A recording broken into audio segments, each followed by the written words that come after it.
How do women have dating issues when they are always the ones who are being chased? If a business kept hiring terrible employees, you'd blame the owner. That's true. That is true. So I was seeing this guy and we went out for drinks. He chose a place, it wasn't anything fancy or anything. And so he's ordering a round of drinks and he makes a comment like, oh, I'm just going to have lemonade because I'm not paying for a double. I was like, okay, why are you saying this out loud to me? Keep that in your head. This guy has a decent job, but whatever your financial situation is, whatever. And so, okay, so he gets the first round of drinks. So then I was like, okay, let me get around.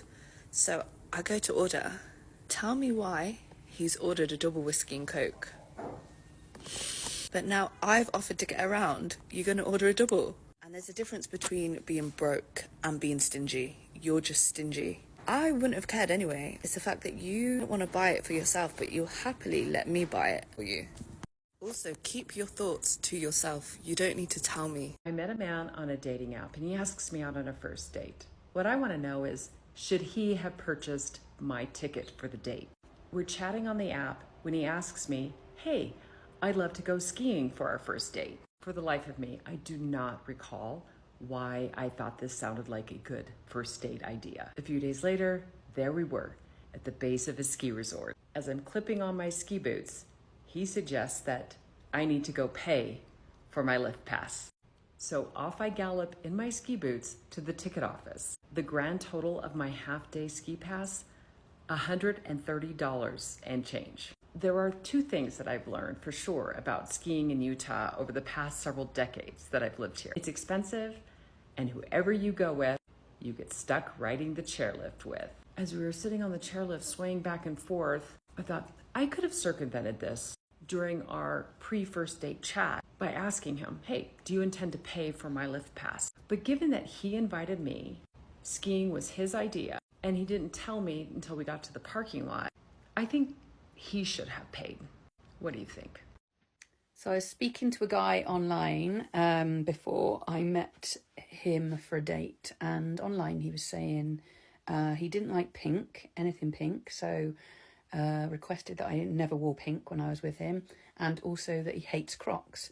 So for the first date, I thought I'd humour him. I wouldn't go wearing pink, and I've got a lot of pink in my wardrobe, but I did go wearing Crocs, but I did personalise them as I thought he'd find it funny.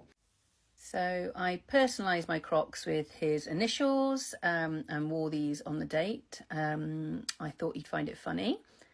He didn't. No word of a lie. He lost his shit.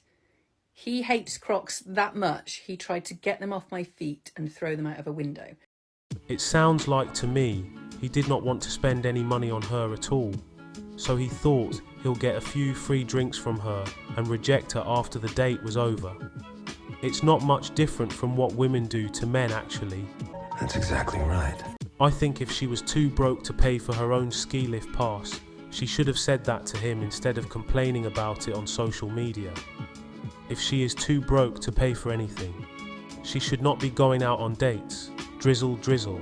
You got that right. If he specifically said he doesn't like Crocs, why would she ignore it and wear them regardless? And if she had a problem with him not liking Crocs, why would she bother to go out with him to begin with? It doesn't make any sense. Any fucking sense. Real men of genius. Real